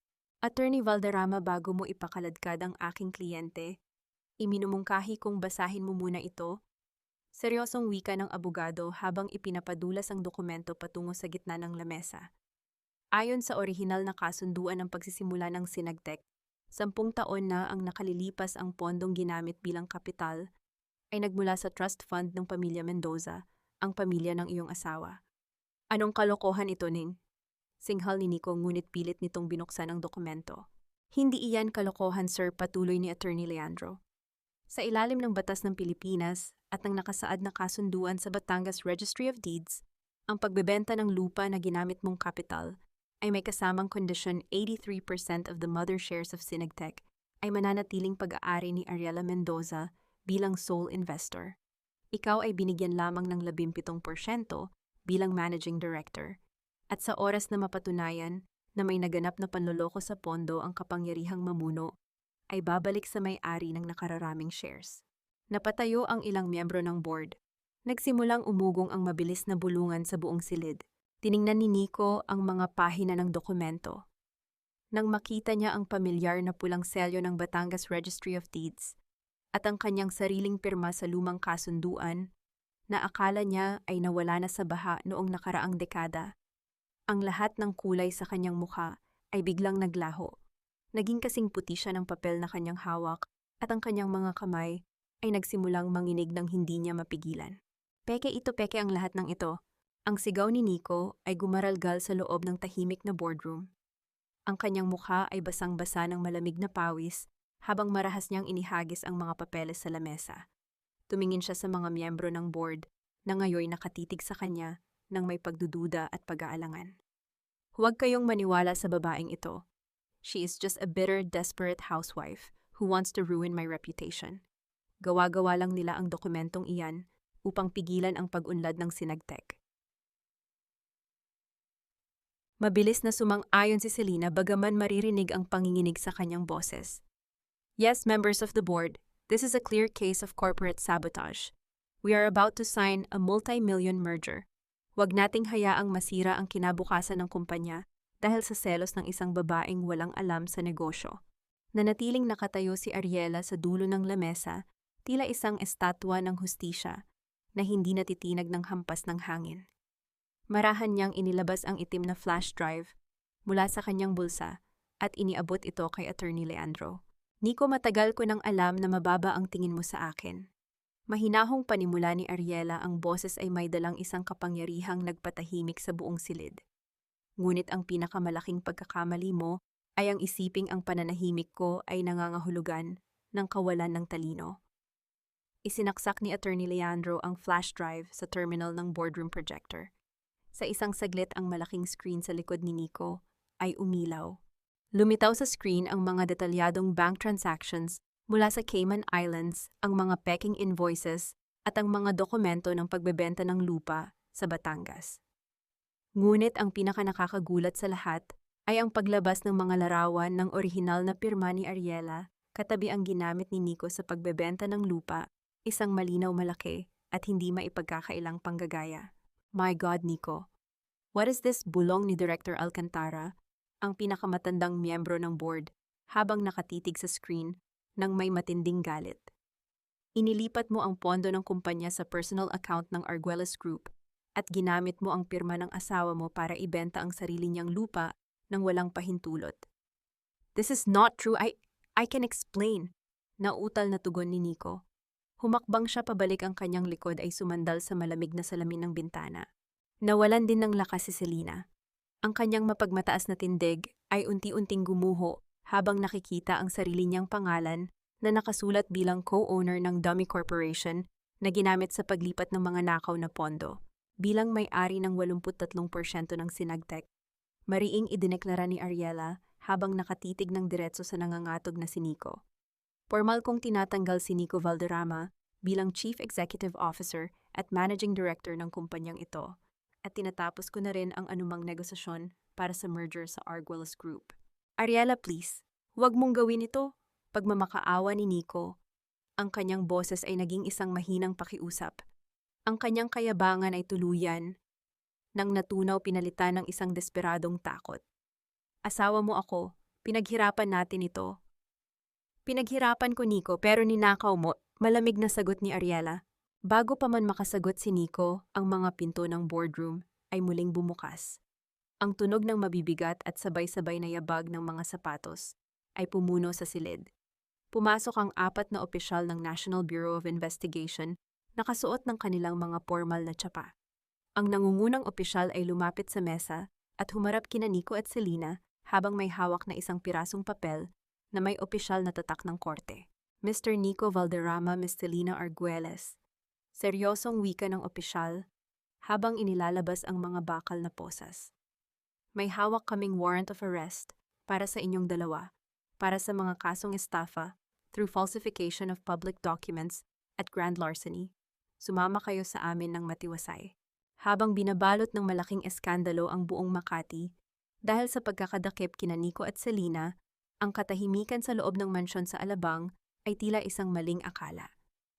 Nakaupo si Doña Remedios sa kanyang paboritong sofa, masayang humihigop ng mamahaling tsaa habang pinapanood ang isang katalogo ng mga mamahaling bag na balak niyang ipabili kay Nico pagkatapos ng merger ngayong hapon. Inday, dalhan mo nga ako ng mas mainit na tubig. Sigaw ng matanda, ang kanyang boses ay puno ng nakasanayang kayabangan. At siguraduhin mong walang dumi ang tasa, baka gusto mong ibawas ko sa sweldo mo ang halaga nito. Ngunit walang sumagot. Sa halip na ang takot na mukha ng kasambahay ang sumalubong sa kanya, ang malaking pinto ng sala ay dahan-dahang bumukas. Pumasok si Ariela. Sa kanyang likod ay nakatayo si Attorney Leandro Santos, kasama ang 2 opisyal ng korte na may hawak na mga dokumento ng pagbawi ng ari-arian. Napatayo si Doña Remedios, halos matapon ang hawak nitong tsaa sa mamahaling Persian carpet. Ariela, paano ka nakapasok dito? At sino ang mga kasama mong hampas lupa? Didn't I tell you to get out of this house? Wala ka ng karapatang umapak dito. Mama, nagkakamali po kayo, mahinahong wika ni Ariela, habang dahan-dahang naglalakad patungo sa gitna ng sala. Tiningnan niya ang paligid, ang marangyang buhay na binuo ng kanyang biyenan gamit ang perang ninakaw sa kanya. Hindi ako ang walang karapatan dito, kayo po. Anong sinasabi mo, kabastusang babae ka? Singhal ni Doña Remedios habang dinuro-duro si Ariela. This is my son's house, bahay ito ni Nico. Lumapit si Attorney Leandro at inilabas ang utos ng korte. Doña Remedios, ang mansyong ito ay binili gamit ang pondo ng Sinagtec na napatunayang ninakaw ni Nico mula sa trust fund ng pamilya Mendoza.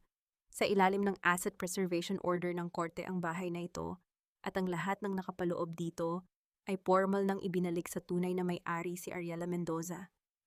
Mayroon po kayong 1 oras upang iimpake ang inyong mga personal na gamit at umalis sa pamamahay na ito. Fake iyan, sinungaling kayo, nanginginig na sumigaw ang matanda. Mabilis na kinuha ang kanyang cellphone upang tawagan si Nico. Ngunit ang bawat tawag niya ay dumiretso sa voicemail. Tinawagan niya si Selena, ngunit ganun din ang nangyari. Huwag niyo na pong tawagan ang anak ninyo, Mama. Pabulong na wika ni Ariela, ang kanyang mga mata ay walang anumang bahid ng galit, kundi isang malamig na katotohanan. Nasa kustodya na po siya ng NBI kasama si Selena, at bukas formal na silang ililipat sa kulungan dahil sa kasong panggagaya ng aking pirma at pagnanakaw ng pondo.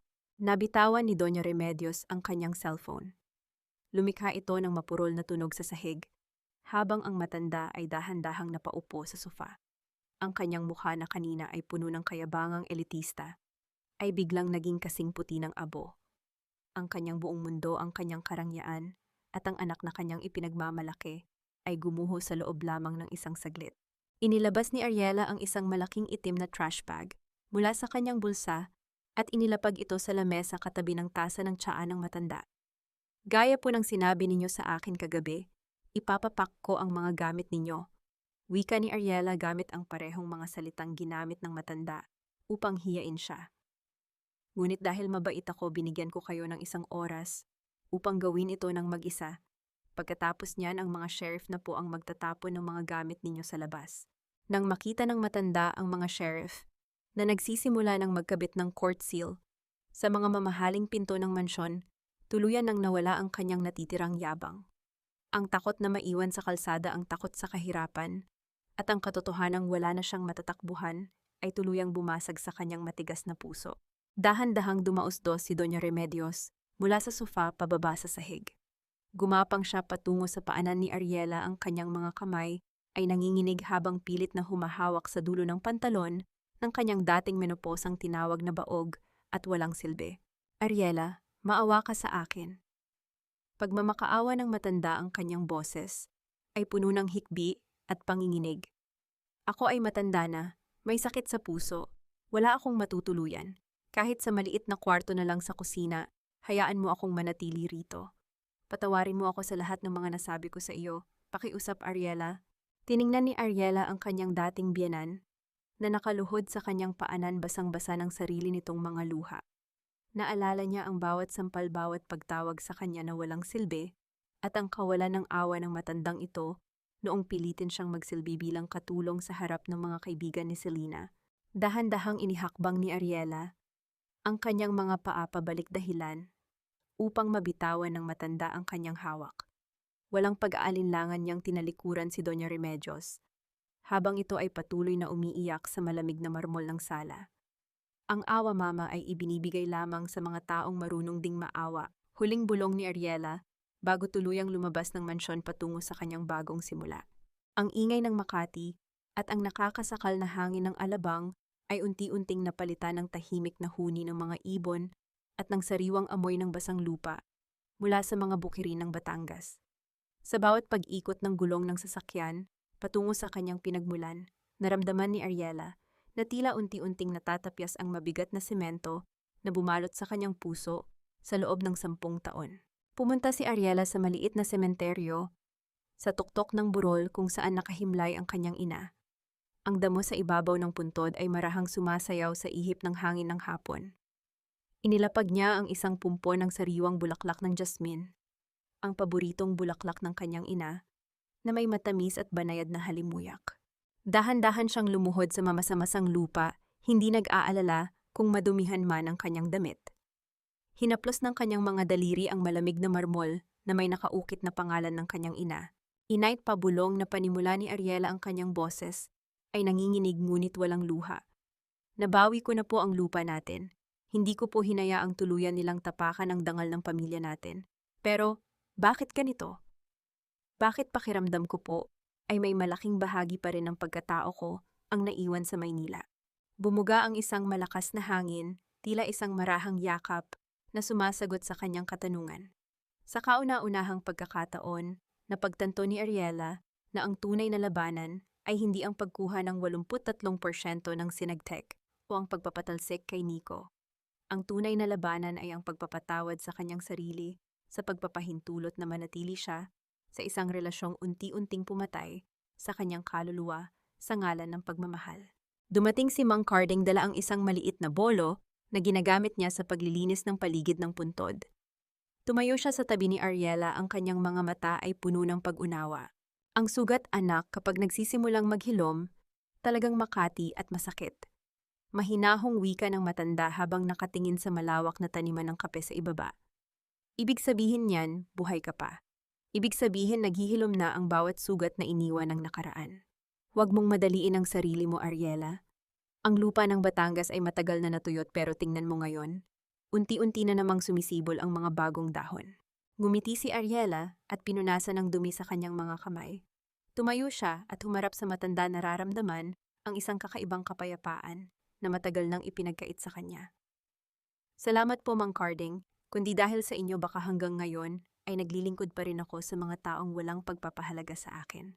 Nang pabalik na sila sa lumang bahay na bato, na minana niya sa kanyang mga magulang, may iniabot si Mang Carding sa kanya na isang bungkos ng mga sulat na dumating sa lokal na post office ng bayan.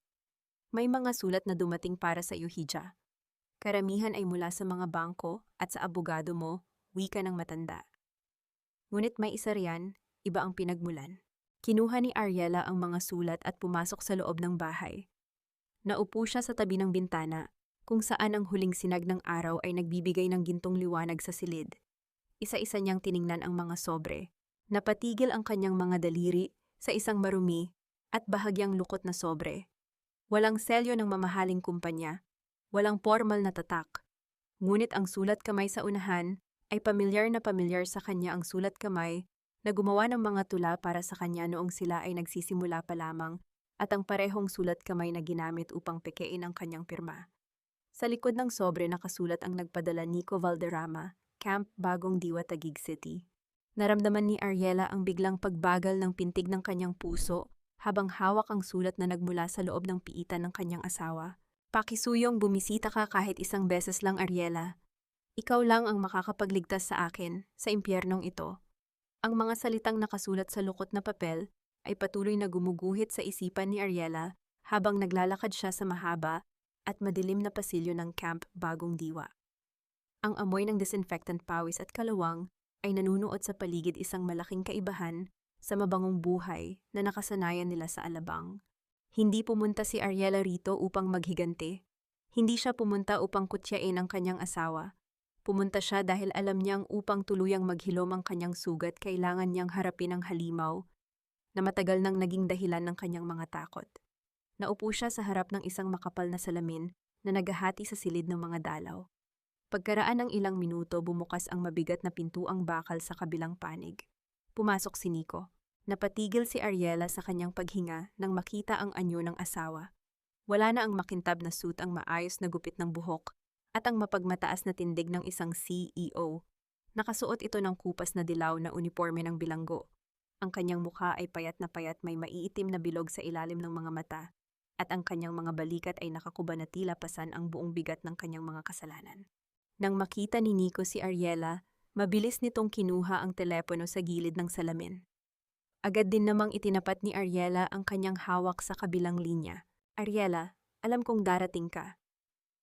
Nanginginig ang boses ni Nico, ang mga mata nito ay biglang nagniningning sa pag-asa. Alam kong hindi mo ako kayang tiisin, si Selena ang may gawa ng lahat ng ito. She manipulated me. Ariela, siya ang nag-utos sa akin na pekein ang pirma mo at ilipat ang pondo. Set up ang lahat ng ito. Please kausapin mo ang abogado mo. Iurong mo ang mga kaso. Pwede tayong magsimula ulit sa Batangas. Gaya ng gusto mo. Tinitigan ni Ariela si Nico. Pinanood niya kung paano pilit na gumagamit ang lalaki ng mga salita ng manipulasyon upang paikutin siya muli. Ngunit sa pagkakataong ito, walang sakit na gumuhit sa kanyang puso. Walang galit. Isang marahang tawa ang kumawala sa mga labi ni Ariela, isang tawa ng ganap na kalayaan na nagpatigil kay Nico sa kanyang pagsasalita. Nico, hanggang ngayon ba ay iniisip mo pa rin ganoon ako katanga? Mahinahong wika ni Ariela, ang kanyang boses ay may dalang kapayapaan na tila isang pader na hindi na kayang tibagin ng lalaki. Walang nagmanipula sa iyo. Ginawa mo iyon dahil sakim ka. Ginawa mo iyon dahil akala mo ay wala akong kakayahang lumaban. Ariela, please huwag kang maging matigas. Pagmamakaawa ni Nico, ang kanyang mga daliri ay pilit na kumakapit sa salamin na tila gustong abutin ang kamay ng asawa. 10 taon tayong nagsama. Mahal mo ako, di ba? You sacrificed everything for me. Oo, isinakripisyo ko ang lahat dahil mahal kita nun, Nico. Pero ang pinakamalaking pagkakamali ko ay ang isiping ang sakripisyo ko ay magpapabago sa iyo, sagot ni Ariela, habang nakatitig ng diretso sa mga mata ng asawa. Gusto mong malaman kung bakit ako pumunta rito ngayon? Pumunta ako rito para makita kung gaano ka pala kaliit kung wala ang pera ko. At ngayon nakikita ko na. Ang isang dakilang Nico Valderrama ay wala palang halaga kung wala ang anino ng aking ina. Kinuha ni Ariela ang kanyang lumang wedding ring mula sa kanyang bulsa. Ang simpleng pilak na singsing na binili nila sa Quiapo noong panahong wala pa silang makain. Inilapag niya ito sa ibabaw ng lamesa sa tapat ng salamin. Ibinabalik ko na sa iyo ang huling piraso ng nakaraan natin, bulong ni Ariela. Pirmahan ko na ang huling papel ng annulment natin kaninang umaga. Malaya ka na, Nico. Malaya ka nang mabulok sa lugar na nararapat para sa iyo. Tumayo si Ariela at ibinaba ang telepono.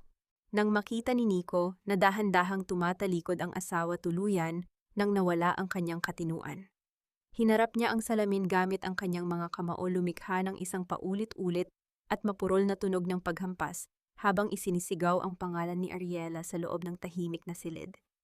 Ngunit ang kanyang mga hiyaw ay nanatiling nakakulong sa kabilang panig ng makapal na salamin. Hindi na lumingon si Ariela. Naglakad siya patungo sa pintuan ng exit kung saan ang maliwanag na sikat ng araw ay naghihintay sa kanya. Ang bawat hakbang niya ay tila pagbura sa huling bakas ng kanyang nakaraan, habang ang tunog ng paghampas ni Nico sa salamin ay unti-unting nawawala sa kanyang pandinig. Ang tunay na liwanag ay hindi nagmumula sa mga artipisyal na ilaw ng mga nagtataasang gusali sa Makati, kundi sa isang maliit na ningas ng pag-asa na muling sinisindihan sa loob ng puso ng mga taong matagal nang binalot ng dilim. Ilang buwan matapos ang pagkakakulong ni Nico at Selena, ang Sinagtec ay sumailalim sa isang napakalaking pagbabago. Sa ilalim ng pamumuno ni Ariela bilang pangunahing may-ari ng 83% ng kumpanya, hindi lamang teknolohiya ang pinagtuunan ng pansin. Inilunsad niya ang kanyang pinakamahalagang proyekto, ang Mendoza Foundation. Hindi sa isang marangyang hotel sa Maynila ginanap ang paglulunsad, kundi sa malawak na bakuran ng kanyang lumang bahay bato sa Batangas. Ang paligid ay napapalamutian ng mga simpleng lamesang kahoy, mga bulaklak ng jasmine at ang amoy ng mainit na kape na isinisilbi para sa lahat. Ang mga dumalo ay hindi mga sikat na negosyante o mga elitista, kundi mga ordinaryong kababaihan, mga may bahay, mga ina, at mga asawang nakaranas ng pang-aabuso, panloloko, sa ari-arian at lantarang pagbaliwala sa kanilang halaga. Nakatayo si Ariela sa harap ng maliit na entablado. Nakasuot siya ng isang simpleng puting blusa at palda. Ang kanyang muka ay walang anumang bakas ng nakaraang sakit, kundi isang maayos at payapang kagandahan. Sa loob ng maraming taon, naniwala ako na ang tungkulin ng isang babae ay ang magsakripisyo ng walang reklamo. Panimula ni Ariela, ang kanyang boses ay malinaw na umalingaw-ngaw sa buong bakuran. Naniwala ako na kapag mahal mo ang isang tao, kailangan mong ibigay ang lahat, kahit ang sarili mong dangal. Ngunit nagkamali ako. Ang pag-ibig ay hindi nangangahulugan ng pagiging biktima. At ang pananahimik ay hindi kahinaan, ito ay ang pagtitipon ng lakas para sa tamang panahon. Nagkaroon ng marahang pagpalakpak mula sa mga kababaihan. Marami sa kanila ang tahimik na nagpupunas ng kanilang mga luha habang nakikinig sa bawat salitang binitiwan ni Ariela. Ang Mendoza Foundation ay binuo upang maging panangga ninyo, patuloy niya habang nakatingin sa mga mata ng bawat babaeng naroon. Sa pamamagitan ng Sinagtec, magbibigay kami ng libreng legal na tulong at suporta sa pananalapi para sa mga asawang pinagnanakawan ng kanilang sariling mga asawa sa ngalan ng kasal. Hindi na kayo mag-iisa sa dilim, sabay-sabay nating babawiin ang liwanag na ipinagkait sa atin. Isang matandang babae, si Aling Maria, ang lumapit kay Ariela pagkatapos ng kanyang talumpati. Hawak nito ang kanyang mga nanginginig na kamay, ang mga mata ay puno ng pasasalamat. Ma'am Ariela, akala ko po ay habambuhay na akong magiging katulong sa sarili kong bahay. Pagkatapos akong layasan ng asawa ko, dala ang lahat ng ipon ko, basag ang boses na wika ng matanda. Salamat po dahil pinatunayan ninyo sa amin na may halaga pa rin kami. Niyakap ng mahigpit ni Ariela ang matanda. Naramdaman niya ang matinding init sa kanyang dibdib. Sa sandaling iyon, napagtanto niya na ang bawat sampal, bawat pagluha, at bawat sakit na kanyang pinagdaanan sa kamay ni Nico ay may mas malalim palang layunin. Ang kanyang sugat ay naging tulay upang maghilom ang sugat ng iba. Lumapit si Attorney Leandro Santos at si Mang Carding sa kanya, may hawak na isang bagong dokumento. Ariela hiha, nakanggiting wika ni Attorney Leandro. Ito na ang opisyal na desisyon ng korte. Ang titulo ng lupa ng iyong ina sa Batangas ay formal nang naibalik sa pangalan mo, at ang kumpanyang bumili nito ay pumayag na gawin itong isang malaking kooperatiba ng mga kababaihan dito sa bayan natin. Tiningnan ni Ariela ang dokumento pagkatapos ay tumingin siya sa malawak na bukirin na ngayoy unti-unti nang nagkakaroon ng mga bagong sibol ng halaman sa ilalim ng gintong sinag ng araw. Hawak niya ang ganap na kapangyarihan at kayamanan ng Sinagtec sa Maynila, ngunit narito ang kanyang puso sa Batangas. Isang napakalaking desisyon ang naghihintay sa kanya. Pananatilihin ba niya ang kanyang upuan sa rurok ng korporasyon sa Makati o tuluyan na siyang mananatili sa tahimik na bukid upang personal na pamunuan ang kooperatiba ng mga kababaihan? Bago pa man niya masagot ang sariling katanungan, isang pamilyar na tunog ng pag-vibrate ng telepono ang narinig niya mula sa kanyang bulsa, isang tawag mula sa isang hindi kilalang numero sa Maynila na naglalaman ng isang balitang hindi niya inaasahan tungkol kay Doña Remedios. Ang tawag na natanggap ni Ariela sa hapon ng paglulunsad ng kanyang foundation ay nagmula sa isang pampublikong ospital sa Maynila. Ibinalita sa kanya na si Doña Remedios ay natagpuan sa gilid ng kalsada, walang malay matapos maranasan ang matinding atake sa puso. Ang lahat ng tinawag nitong kaibigan sa mataas na lipunan ay naglahong parang bula nang mawala ang kanyang kayamanan at ang anak nitong si Nico ay nananatiling nakakulong ng walang piyansa. Hindi pumunta si Ariela upang makipag-ayos. Ngunit palihim niyang binayaran ang lahat ng gastusin sa ospital at inayos ang paglipat ng matanda sa isang maayos na tahanan para sa mga matatanda na pinapatakbo ng mga madre. Ginawa niya ito nang walang hinihinging kapalit at nang hindi nagpapakita sa matanda. Nang tanungin siya ni Attorney Leandro kung bakit pa niya tinulungan ang taong labis na nagpahirap sa kanya, isang banayad na ngiti ang isinagot ni Ariela. Ginawa ko iyon, Attorney, hindi dahil karapat-dapat siya sa tulong ko, kundi dahil karapat-dapat ang puso ko sa kapayapaan. Mahinahong tugon ni Ariela. Ang hindi pagpapatawad ay parang pag-inom ng lason at pag-asang ang kaaway mo ang mamatay. Pinatawad ko na sila. Hindi dahil tama ang ginawa nila, kundi dahil ayaw ko nang magkaroon sila ng kahit kaunting espasyo sa isipan at buhay ko. Isang taon ang mabilis na lumipas.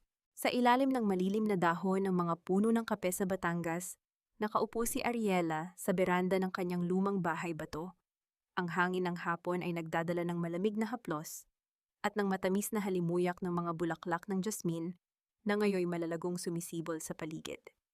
Sa malawak na bukirin makikita ang mga kababaihan ng kooperatiba na masayang nag-uusap habang nag-aani ng mga pulang butil ng kape. Ang kanilang mga tawa ay tila isang magandang musika na pumuno sa buong lambak. Inilapag ni Mang Carding ang isang tasa ng mainit na kapeng barako sa ibabaw ng lamesa sa tabi ni Ariela. Napakaganda ng ani natin ngayong taon, Ariela. Nakangiting wika ng matanda, ang kanyang mga mata ay nagniningning sa pagmamalaki. Salamat sa iyo, buhay na buhay muli ang lupang ito ng nanay mo. Salamat po, Mang Carding. Salamat dahil hindi ninyo ako iniwan noong pakiramdam ko ay wala na akong halaga. Sagot ni Ariela habang hinahawakan ang mainit na tasa. Nang umalis ang matanda upang balikan ang mga manggagawa, nanatiling tahimik si Ariela habang nakatingin sa papalubog na araw. Sa puntong ito ng kanyang buhay, nahanap na niya ang tunay na kapayapaan. Ang kanyang katahimikan ay hindi na isang taming pagtanggap ng sakit, kundi isang malalim na karagatan ng kapanatagan. Natutunan niya ang isang pinakamahalagang leksyon na nais niyang iwanan sa bawat babaeng nakikinig sa kanyang kwento: ang pag-ibig na nag-aatas sa iyo, na isakripisyo ang iyong sariling dangal, at pagkatao ay hindi pag-ibig kundi isang mabagal na pagbili ng sarili mong kapahamakan. Ang tunay na lakas ng isang babae ay hindi nasusukat sa kung gaano karaming sakit ang kaya niyang tiisin, kundi sa kung paano niya nagagawang buuin muli ang kanyang sarili matapos siyang durugin ng mundong kanyang pinagkatiwalaan. Tumingin si Ariela sa kanyang daliri, kung saan wala nang anumang singsing na gawa sa pilak o diamante, kundi ang malinis at malayang balat na sumisimbolo sa kanyang ganap na pagmamay-ari sa kanyang sariling buhay. Ang anino ng nakaraan ay tuluyan ng naglaho, habang ang bagong sinag ng araw ay marahang yumakap sa kanyang buong pagkatao. Siya si Ariela Mendoza, at sa wakas siya ay malaya-payapa at buo muli.